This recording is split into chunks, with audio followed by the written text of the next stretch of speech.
You're at a conference and you really want to ask a question, but it's very intimidating to do this in English in front of a big audience, so you just don't say anything at all. Well, let me help you build up the confidence to ask your first question at a conference. Let's crack on. Hello and welcome back to Confident Business English. My name is Anna. I'm a neuro-language coach, and this podcast is for senior managers like you who want to improve their confidence in English. This podcast is really action-focused. What I really want you to do is take the learning from here and try to put it into practice out there in the real world, because that is how you build confidence. Not just listening, that's the first part, and learning, but then also putting things into action. This episode was actually inspired by a specific client who I've known for a few years, actually.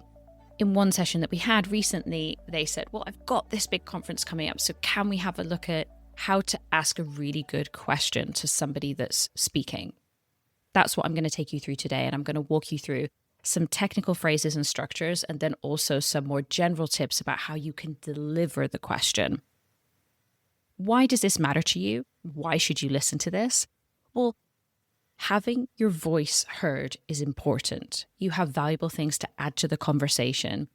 And as a senior manager, these types of moments at these conferences and summits can be really strategic moments for you. You can raise your visibility, you can help other people get to know you, and honestly, it would just really be a shame to not have your input in the conversation. You've got valuable things to say that could be really helpful to other people. First things first, let's focus on some of the technical structures that you need to formulate a beautiful question in English that you feel comfortable asking. Initially, we're going to have a look at a framework. If you've been listening to this podcast for a while, you know I'm big on frameworks. A framework is just a structure or a way to organize your ideas. Why bother using them? It makes your life easier in times when you might feel more nervous, like, standing up in front of 100 people and asking a question to somebody that's on the stage. You're probably going to feel a bit nervous. Structure can give you confidence and a starting point, so you're not just starting from scratch and thinking for the words in your head all the time. This is the framework that we're going to use. There are a few steps, but I think that this gives a very complete question. The first step is just to acknowledge the speaker. Just a quick, polite intro. Thank you for your talk. Thank you for your presentation. The second part, which is optional, I think here, is you could introduce yourself. The third part is the bridge, and this is where you either connect with something they've said, perhaps you could react to what they've said, or position yourself, say where you are. Thirdly, and this is the important thing, you ask the question. What is the core question that you want to ask? And not a statement. I'm sure you've been to one of these things where you're like, okay, where's the question? Sorry, is that a question or is it a statement?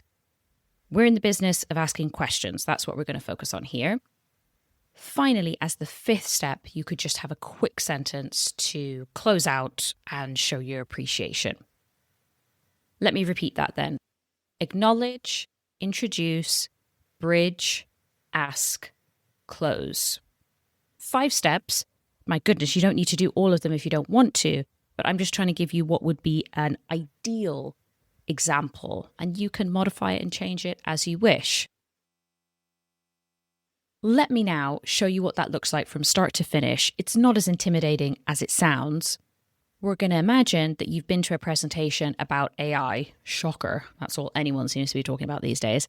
And you want to ask a question after the presentation. The framework altogether could sound like this. Hello, good afternoon. Well, firstly, thank you for your insightful talk on AI integration. My name is John Smith. I'm a business analyst in the banking sector.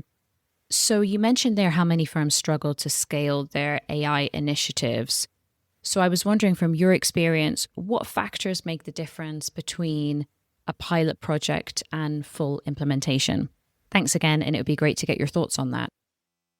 Let's shift the context and imagine you've just listened to a panel about hybrid work and company culture, and you want to ask a question after their presentation. Hello, good morning. Thank you for your presentation. It gave a really good overview of managing hybrid teams effectively. I'm Emma Thompson. I'm an HR manager at a pharmaceutical company. And I really wanted to know from an HR standpoint, I'm curious about how leaders can maintain a strong company culture when people work remotely most of the time. So, from your perspective, what practices have you seen that really make that difference? Thanks very much. Really appreciate your insight. Finally, let's do a different context. Let's imagine that it's a round table on sustainability and supply chains, and you want to ask a question afterwards. Hello, good afternoon, all. Firstly, thank you very much for your clear explanation of sustainable supply chain strategies. My name is Oliver Harris. I'm head of procurement at an automotive firm. So, as I'm sure you'll agree, many suppliers are at different stages in their sustainability journey. So, in your view, what's the most effective way to encourage progress without pushing too hard? Thanks, and it would be great to get your thoughts on that. Now that you've got a framework, here are some other pieces of advice that I would give you. The first one is take your time. I can imagine a situation where you're at the conference, you're like, I'm going to go for it, I'm going to ask the question, you raise your hand, your nerves are like really intense. Your tendency is going to be to speak really quickly. So take a breath and take your time. You'll notice there as well, if you go back and listen, there were natural parts in the sentences where I was pausing. For example, I said something like, thanks for your presentation. It was a really good overview of managing teams. My name's Anna. I'm the HR manager at a pharmaceutical company. So I was wondering, from an HR standpoint, blah, blah, blah, blah, blah. So you'll see how I kind of chunk up that question into two parts, which is the acknowledgement and introduction. And then I move into the bridge, the ask, and the close. And I tend to chunk it up like that. Second, one question, not 5. This is something they actually teach you in coaching. And I have to be honest, I don't always do this very well. But this is when you have somebody says, okay, so what do you think about that? And then also, how did you manage to do that? And then where would you suggest working on first? It's very confusing when you get 3 questions at the same time, because the person who's receiving those questions is like, okay, which one do you want me to answer first? Or they might say something back to you like, okay, well, I'll answer the first one and then we'll come back to the second ones. This all comes down to the prep, right? And really thinking about what is the exact question I want to ask them.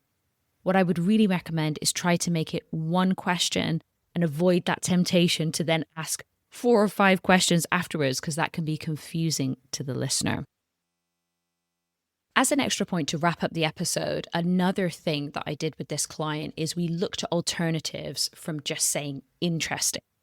That presentation was really interesting. That was an interesting point. This is interesting. That's interesting. Ugh.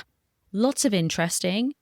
It's a beautiful adjective, but we can certainly try and push you and challenge you to use other adjectives. For example, that was really insightful.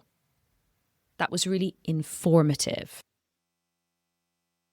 Secondly, I wanted to move them away from always saying, I think, which is great. It does the job. But here's a quick swap. It's a little bit more advanced, but you can do it. Rather than saying, I think it was very interesting, or I thought it was very interesting, you can say, I found it very interesting. Oh, no, sorry, we're not using interesting. Thank you so much for your presentation. I found it very insightful. I found it very valuable.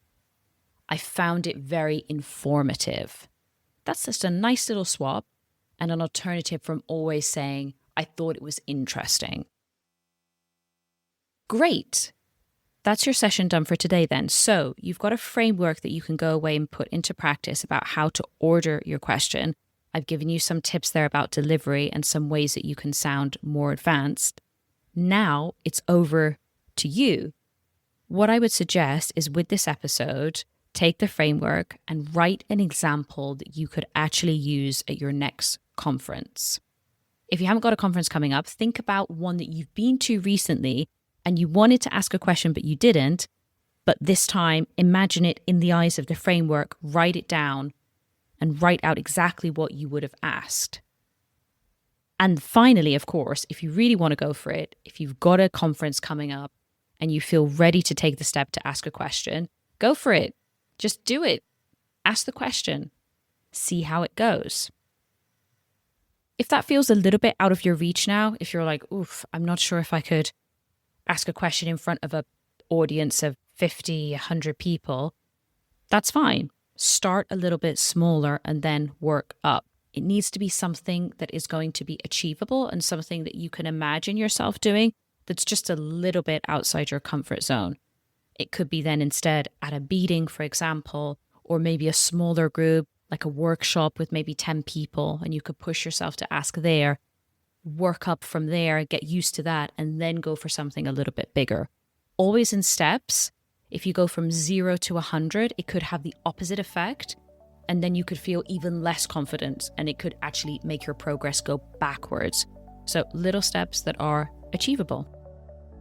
I'm going to put all of that framework plus some extra bonus tips I haven't mentioned on here in my newsletter this Friday. If you love the episodes and you aren't subscribed to the newsletter, I really don't know what you're doing.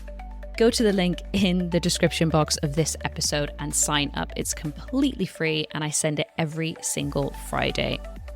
All right, thank you so much for getting your session in with me today. And if you're ever in doubt about whether you should say something or speak up or ask a question, just go for it. Go for it, see what happens. It might not be perfect, but you're taking action and you are moving forward.